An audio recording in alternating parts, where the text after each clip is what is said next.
Hello, folks, and welcome to the Entertainment Log. Today we highlight the movie Trespass, starring Ice-T, Ice Cube, and Bill Paxton. Trespass is a 1992 American action film directed by Walter Hill and starring Bill Paxton, Ice Cube, Ice-T, and William Sadler. Paxton and Sadler star as two firemen who decide to search an abandoned building for a hidden treasure but wind up being targeted by a street gang. Trespass was written years earlier by a pre-Back to the Future Robert Zemeckis and Bob Gale. Two Arkansas firemen, Vince and Don, meet a hysterical old man in a burning building. The old man hands them a map, prays for forgiveness, then allows himself to be engulfed in flames. Outside the fire and away from everyone else, Don does a little research and finds out that the man was a thief who stole a large amount of gold valuables from a church and hid them in a building in East St. Louis. The two decide to drive there, thinking they can get there, get the gold, and get back in one day. While looking around in the abandoned building, they are spotted by a gang led by King James, who is there to execute an enemy. Vince and Don witness the murder, but give themselves away and only manage to force a stalemate when they grab Lucky, King James' half-brother. Barricading themselves behind a door, they continue trying to find the gold. Adding to their troubles is an old homeless man, Bradley, who had stumbled in on them while they were trying to find the gold. King James eventually calls in some reinforcements.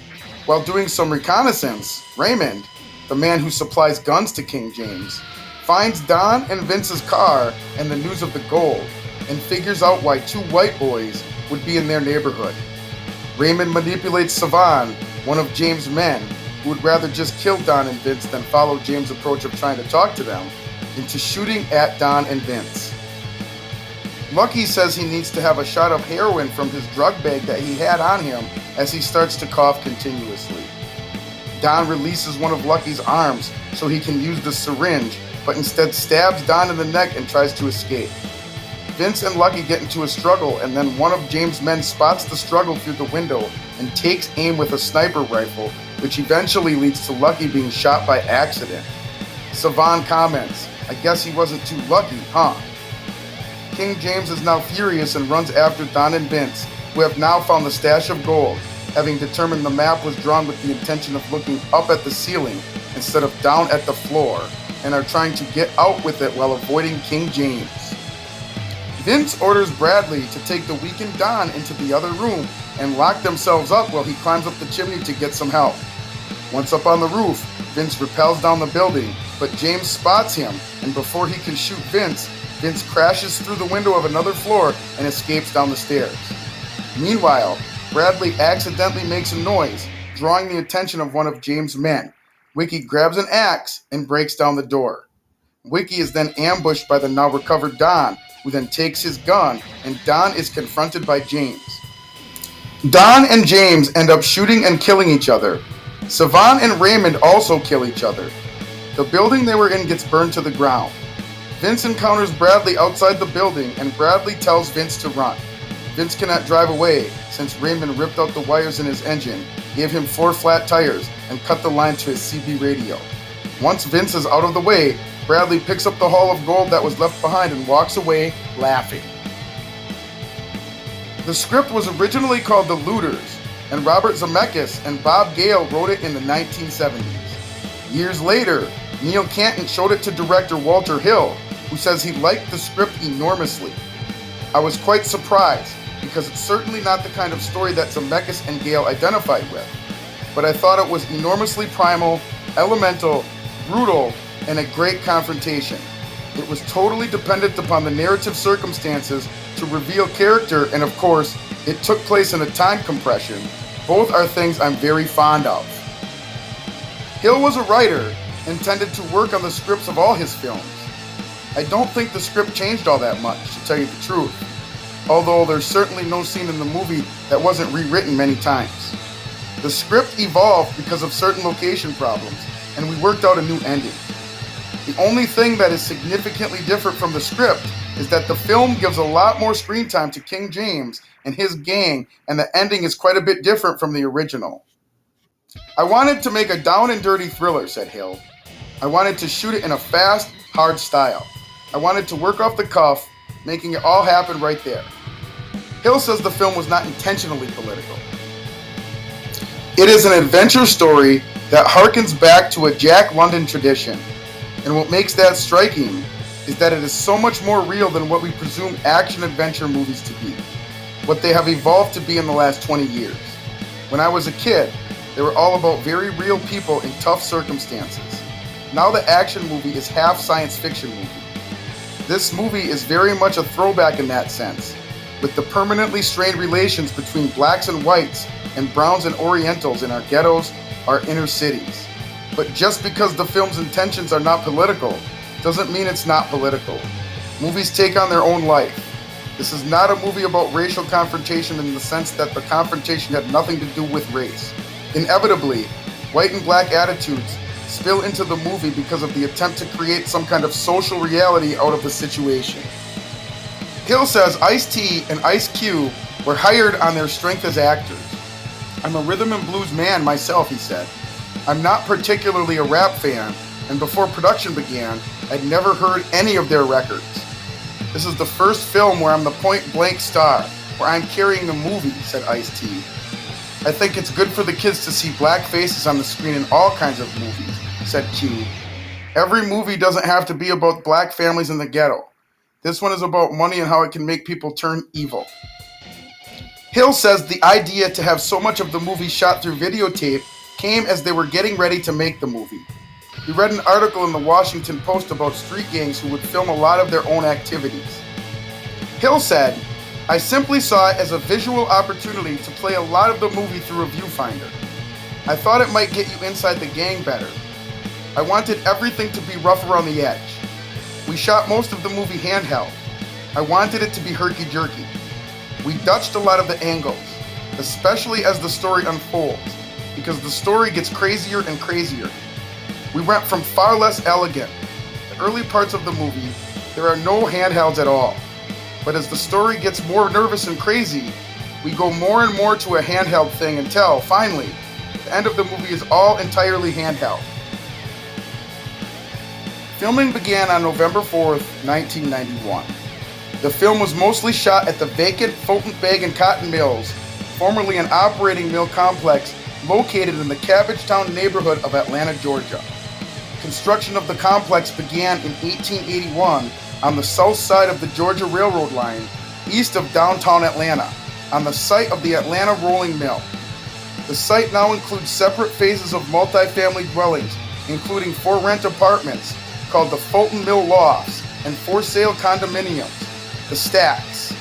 Filming was completed on February 5th, 1992. Hill allowed Ice-T and Ice Cube's input into the dialogue.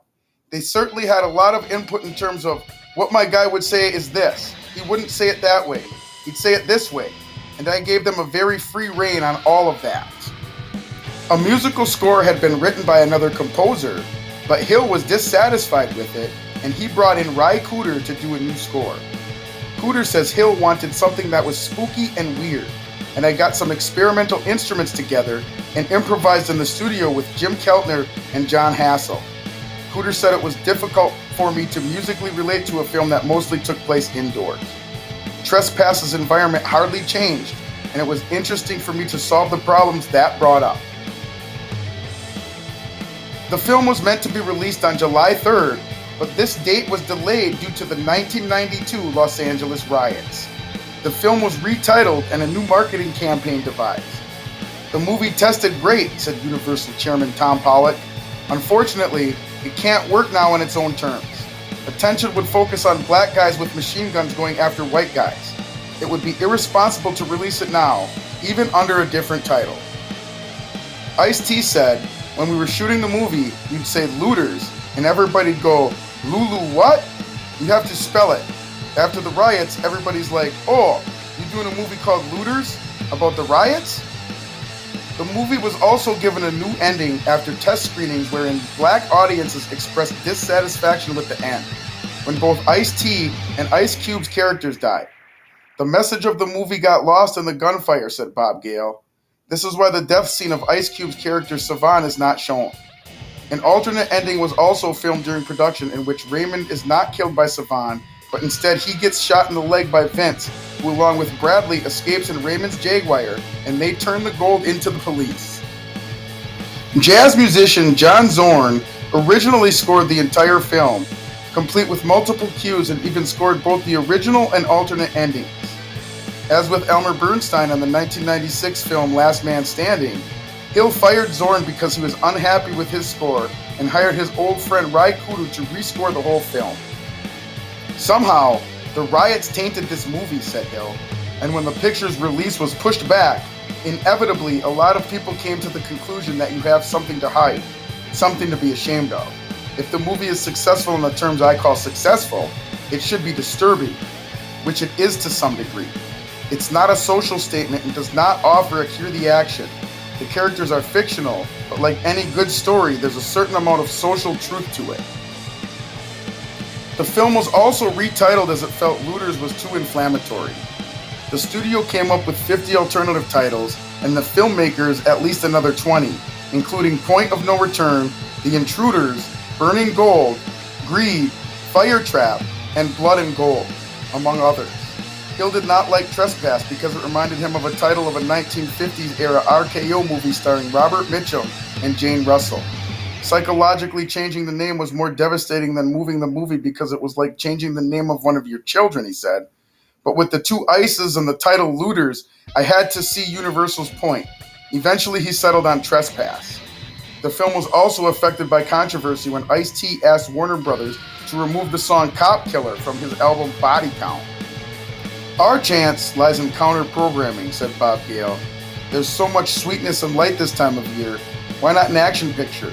Trespass, unlike so many other current releases, delivers what it sets out to deliver in 101 minutes. For my money, that's holiday enough.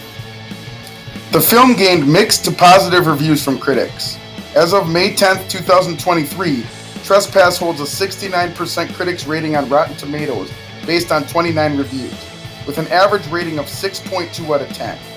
The consensus summarizes: Trespass pits public servants against gangsters in a race for stolen loot, and thanks to a killer cast and Walter Hill's assured direction, the audience wins.